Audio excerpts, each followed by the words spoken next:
WTF, we're doing a podcast. I'm Nikki. And I'm Michelle.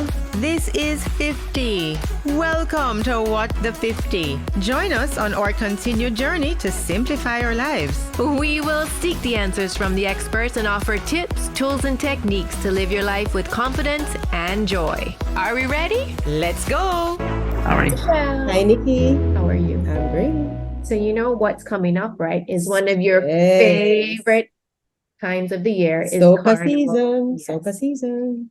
So today we thought we would have Julianne Lee on. Yes. So Julianne, meet Michelle. Hi, Julie. Hi, Michelle. Welcome. How are you? Glad to be here. Thanks for having So me. happy to see you.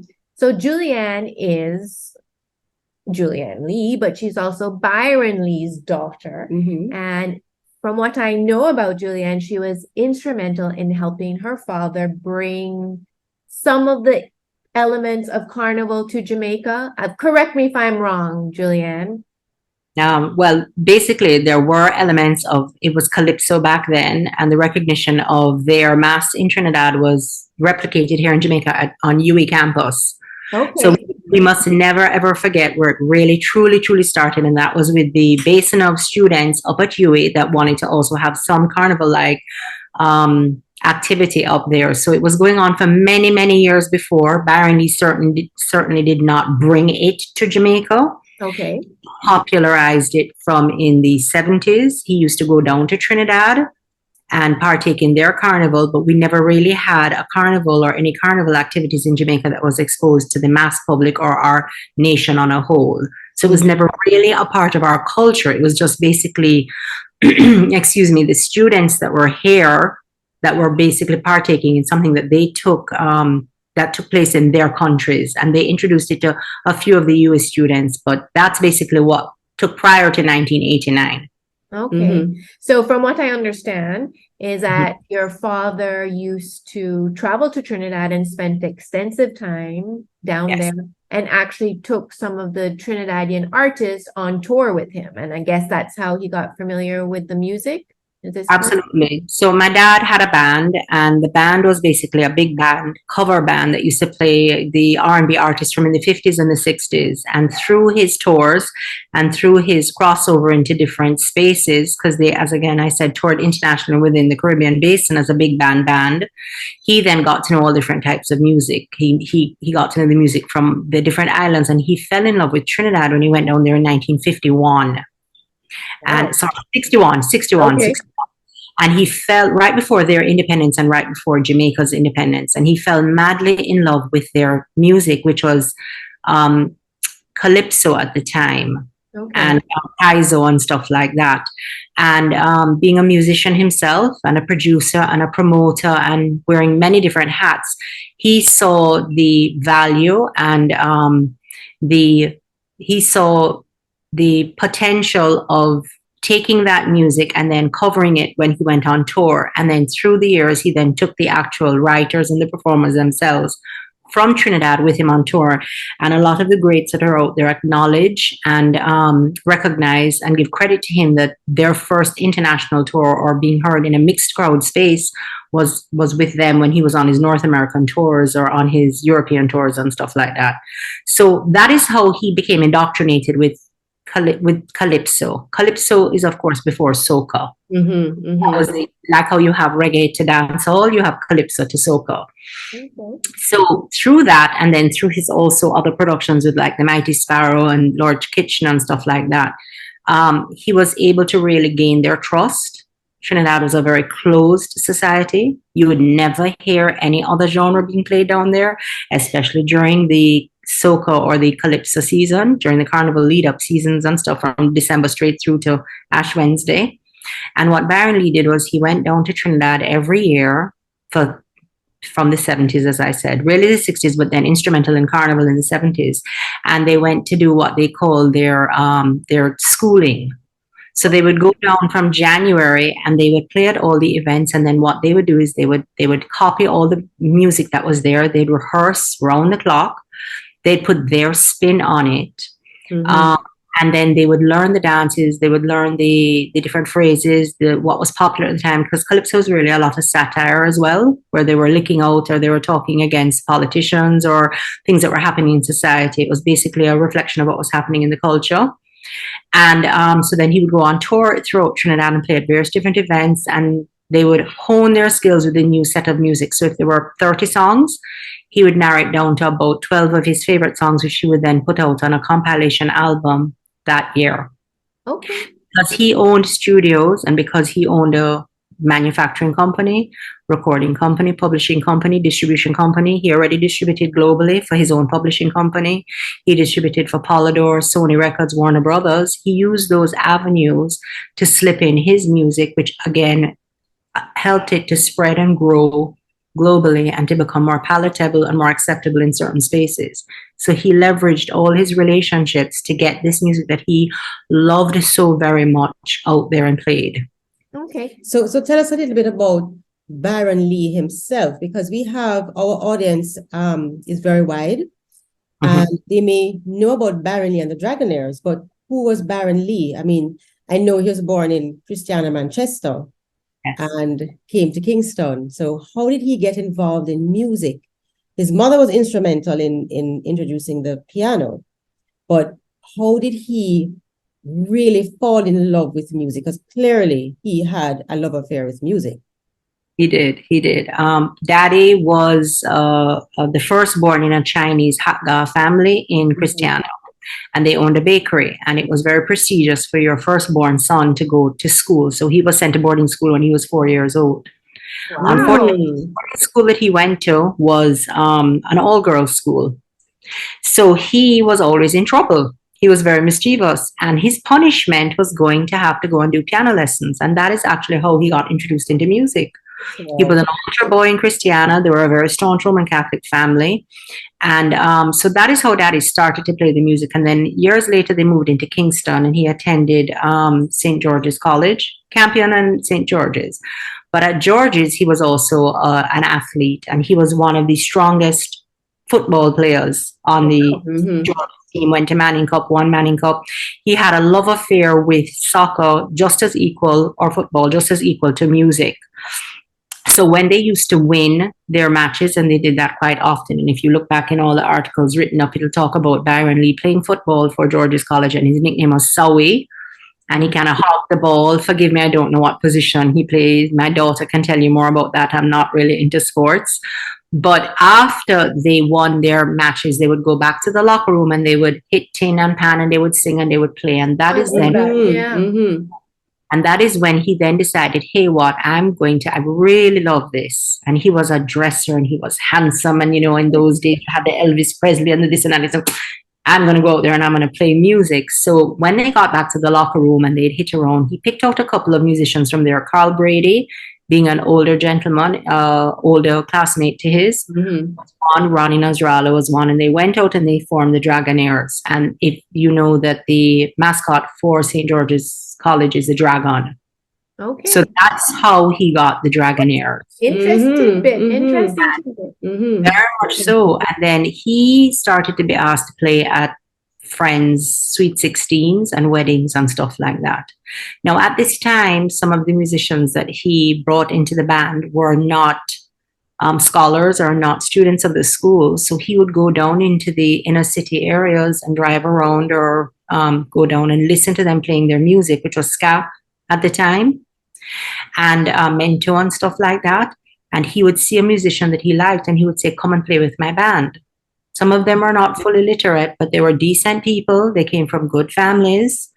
They just did not have the opportunities that he had for access or education and stuff like that. And that is, some of those members were brought into the band and still great dear family members to this day, considered part of our extended family. Okay, so now when he started to go and play at these house parties, one of the things that he encountered coming from an affluent, educated family is that musicians were not treated fairly or correctly or seen as a profession. So they used to have to sit out the back of the house. They had to sit under a tree. They were not allowed to use the restroom facilities. They were not given any hydration or any meals. And it was during this course of time when he was becoming more and more popular and therefore having more and more respect, I guess, that he and a colleague musician, Sonny Bradshaw, Mm. decided to form the Musicians Federation Association, which came up with a unionized rights. Mhm. Bands performed for 2 45-minute sets, that they got a bathroom break, that they got a meal, that they were able to be seated, that they were able to have restroom facilities and stuff like that. Oh. Sonny Bradshaw led that. He was the main leader, but Dad was very much supportive and equally as instrumental in helping Sonny to formalize this union. So while this is happening, he's gaining momentum, he's becoming popular, he's making his music, he's working along with artists. So in the beginning, and he was, by the way, this was frowned upon by his dad. He was supposed to go to medical school. This was not something that was respected in those days as a profession. This was something that was a hobby, and it was like not really looked upon favorably by good families. So he fought. He was always fighting for the underdog, and he fell in love with the music, and he started to go on tour. And in the middle 60s, Eddie Seaga was brilliant in recognizing that for Jamaica to gain our independence, we needed to have 3 very strong identities. One of them was music. The other was with beauty, with our beauty queens and things like that. And the other one was culturally our food. You know, we knew tourism was important, but in order for us to be seen as different and to have our own identity, we needed to create this. So he sent out Daddy and Carlos Malcolm, and he said to the 2 of them, go out and bring me back a sound that you think would be great for Jamaica. So Eddie Seaga at the time was the manager of West Indies Records, which was owned by a company out of Barbados. And Daddy came back with what he took from the inner city areas in Kingston, which was ska. Oh. And he gave him, now ska was very popular. Daddy didn't make ska, he didn't write ska, he didn't create or whatever, but he was extremely instrumental in popularizing it globally. And Carlos Malcolm brought back Mento, and Eddie Seaga decided to go with the ska. Now, I don't know if also Daddy's presentation of the band being in uniforms, very disciplined, very structured, looking like the OJs or the R&B artists in America that had this dance routine, Right. Motown type of artist type thing. I don't know if that was also something that was the winning factor with Eddie, but that worked. So they went to New York in 1963 to the World's Trade Fair Center to play their music with other countries that were playing their music. And when the ska came out and they played their repertoire of music, which Jimmy Cliff was a lead singer in the band, as did other artists. He wasn't employed to the band, but he was one of the frontline singers that Dad took up there and backed to perform. It was a resounding success. It overwhelmed everybody. It was a huge phenomenon, and that was a great boosting part of Jamaica being positioned globally. I have pictures with Donald Sangster going up there with Eddie Seaga and the mayor of New York at the time, and it was a huge success. Daddy was always very aware of the fact that he was blessed to be in the right place at the right time when a lot of things were taking place.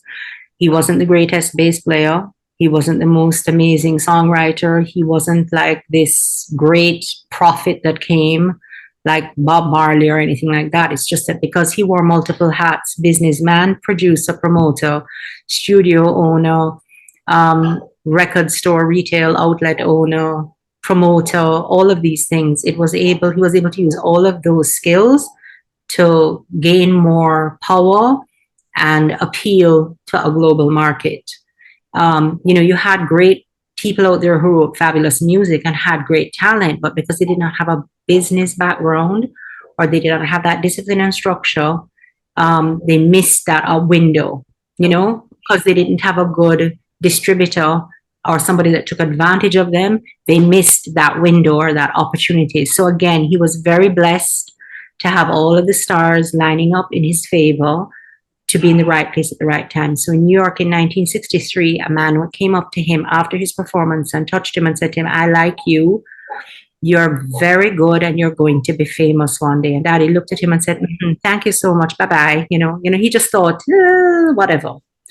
That man turned out to be Nesue Ertegun, who was the owner of Columbia Records. Oh, He recorded Dad, and Dad was one of the first, I think he was the very first Jamaican musician to be distributed on a US label, Columbia Records. Okay. A couple of months later, he got a phone call, and Nesue Ertegun said, "We're ready for you now to distribute for Columbia Records." And Daddy said, "What are you talking about?" He says, "I'm the man that met you, and this is what we're sending to you." And through that connection, we set up first-rate studios in Jamaica that we would never have been able to afford. We would never know what the technology is, because Columbia at the time was looking for an offsite that could accommodate their artists, that they could come down and not be so scrutinized to record. And at the time, they were getting a lot of talent out of England, and they were getting a hard pushback in America from allowing them permits to come in to record. Really? Okay. Interesting. Absolutely. And they used to get into trouble with the use of recreational items. Okay. So you could basically have access to marijuana down here, and you could be a little more lax. You could drink. It wasn't as more laid back.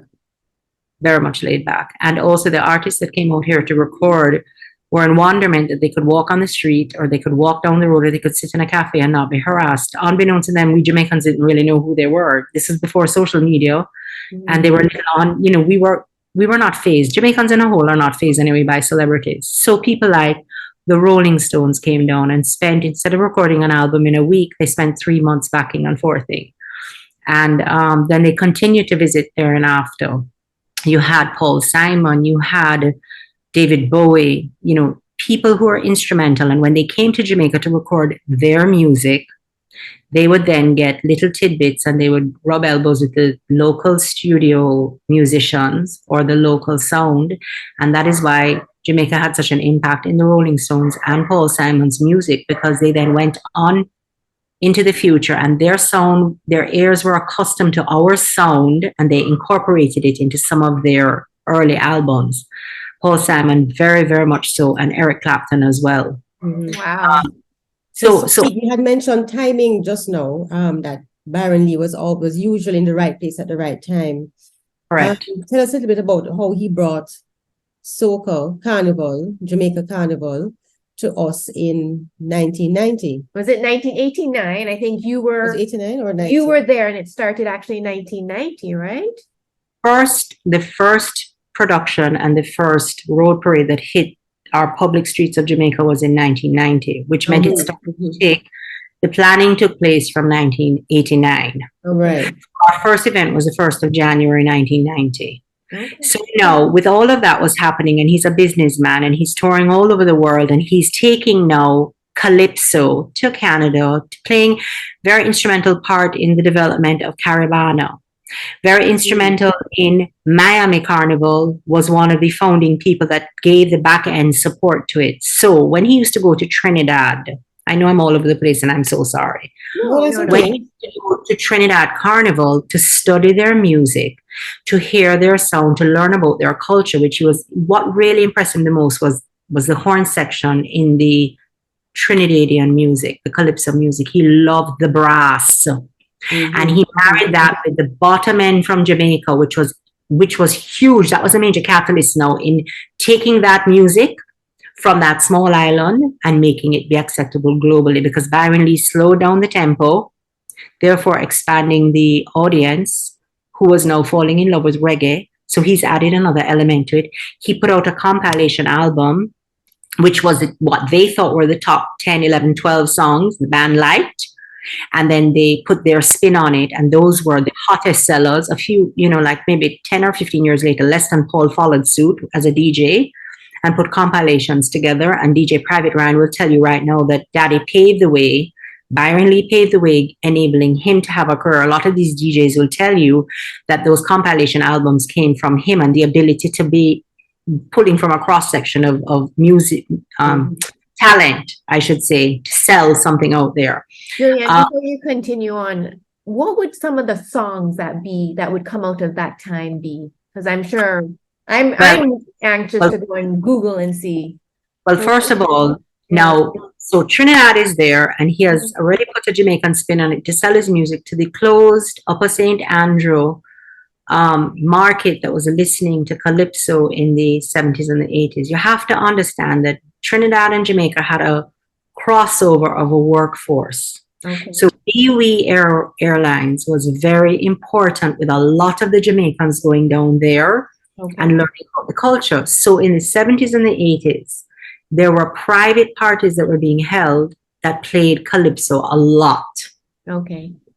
But no Jamaican on the mass market, you never heard it on the radio stations at all. And we only had 2 or 3 radio stations at that time. So when you heard Sparrow singing his music, or when you heard Charlie's Roots, or when you heard David Rudder, or all of these bands that are now famous and became popular on a large scale in Jamaica in the 90s, they were only being listened to by a very small hand select people. And that used to really irk Daddy. It really irked him a lot, because when he was going to Notting Hill Carnival, and he was going to Caravana and Miami Carnival and Brooklyn Carnival, which was really called the Brooklyn Day Parade, when he was going to all these countries and partaking, Carnival originated, if you look at the history of the slaves and then of the working class people that would put on and mimic their bosses or their owners, and they would go out, and that was the only time that they were allowed to make fun of them, or they were allowed to express what they needed to express. Mhm. So it's really a reflection of the mass market and the people of the country on a whole. And every country he went to, you would see a reflection. So in Trinidad, you see the costumes that were being built by the local inner city community areas and people like that. And it did so in every other country that he went to. It was the indigenous, or it was the migrants that were in the North American territories. And when he came back to Jamaica, there was no carnival. There was nothing that reflected expression or creativity or music. So he got really angry in 1988. He went to an event, which was an uptown event in Upper St. Andrew on Carmel Drive. And when he went in there, the band members were told that it was raining and they had to park outside the gate of the school and walk their instruments in, while the event owners and their wives were able to go park near the stage. And that was it. When he hit, that was it for him. Coming from where he'd come from in the 50s and fighting for musicians' rights and to be respected. And he's a big, big businessman, and his musicians are very respected people. And he just said, thank you. And he turned around and he went home while it was raining. And he said, when you're ready for us to perform, you call us back. That was the final disrespect. And they felt because it was an elitist music, it should not be allowed to be shared by anybody else. It was only their little closed group of people. And he said, you know what? Time now. And that was a birth. I'll never forget sitting there on the patio with him while he was a very quiet man. And he just held, his forehead, and he just kept mulling it over. And then he just looked at my mom and he goes, okay, so get ready, because next year we're going to bring a parade to the streets, to the mass market that they can partake in, and the man at the side of the road. This is not an exclusive music. This is not unattainable. Music belongs to everybody. It crosses all barriers. And he did it in the 60s when he brought ska from downtown to midtown. Right. Clock Tower was really the turning point where you'd say between downtown and uptown. He also took it globally, and it was music that was being played and danced to and sought after by the upper echelon, which was great. And then he felt that the musicians were getting their due respect, and the writers and the choreographers and everything. He actually wrote the song Jamaica Ska, ska, ska, ska, Jamaica Ska. He was one of the 3 writers of that song. And that song was then put on Bob Hope's show. Bob Hope and Annette Funicello. It was also in the Beach Blanket movie that Annette Funicello and Frankie Valli did, and they sang it. They themselves sang the song. Daddy was in the Dr. No movie with James Bond, the very first James Bond movie where the band performed, and he wrote 2 scores for that album as well. So here he's saying music is supposed to be accessible by all. It should never be taken away from. So in 1988, that happened. In 1989, he went and he started to plan Jamaica Carnival. And he said, this is what we're going to do. I have a series of events that I've been doing for the past 15, 20 years. I had my New Year's Day party. And then when we went, that was a send off for the band. And then when they went to Trinidad and they came back, there was a welcome home fete concert where he brought out the music, he played it. And it wasn't all just calypso. It was a repertoire of music that he played, but it was bringing back the new songs that they had altered or changed so the Jamaicans could really love it a little more. His Jamaican following an audience. And of course, it was open to the public. And you did have some cross-section people that came in, but it wasn't really into the nooks and cranny of Jamaica. And then when he went to Canada, he'd come back from Canada and he'd have a welcome home tour. And then he went to, so what he did was in 1989, he sent a proposal to business people that he had done business with. So Daddy was instrumental in Cool Cat launching of the DNG outdoor broadcast thing. He went to his business associates at Ray and Nephew at Air Jamaica, and he leveraged his business relationships and said, come on board, this is my vision. And it took a lot of convincing for them to shift, because he had some marketing experience being the promoter for their brands whenever they did inner city or community or they did events and stuff like that. And he leveraged those relationships and said, come on board and I promise you, you will not be disappointed. Wow. Now, Michelle, I don't know if you know, but the coverage that we got in 1989 and the fight that we got from two communities gave us more media coverage than any political situation in Jamaica prior to that. The Christian community, Christianity and the church and the reggae fraternity fought us every step of the way. And I was present for that. Okay. Every single step of the way they fought it, because obviously the reggae community and the fraternity was very upset because they did not want for their culture to be diluted. And they wanted to make sure that everybody understood that reggae was what was important. And the Christian, obviously, for the very obvious reasons for that. But I think Byron Lee did a good job in reminding the reggae fraternity that calypso, he's not trying to take over or to dilute the reggae. I mean, the calypso will be played for 2 months, 3 months of the year. And then it's reggae after that. And then what he also did with how he sort of changed up the music a little bit, he added he combined both genres and came up with his own sound. And what I also love, not only was he trying to unite Jamaicans from all areas, but he also wanted to unite the Caribbean. Yes, which is important. Which is very important. He never saw it as Jamaican music or a Jamaican band. He saw it as a Caribbean band. So that was mind blowing for me. And I'll tell you this: that I actually grew up on Byron Lee's music. My parents had parties at home, and it was always calypso. Correct. So I grew up hearing him. I remember visiting, going down to the hotel downtown many years ago, and watching him and his big band, everybody all dressed up. And what was also interesting was that they didn't sit down and play their instruments. They stood up and played their instruments. And I remember hearing an interview where that was actually done on purpose. He didn't want the band. He wanted the band to be different, look different, and sound different. But I just think Byron Lee was just such a legend. Thanks for tuning in to this episode of What the 50. Please show your love and encouragement by sharing, subscribing, and leaving a review wherever you're listening. And don't forget to like and follow us on Instagram. And please join our active Facebook group at What.the50.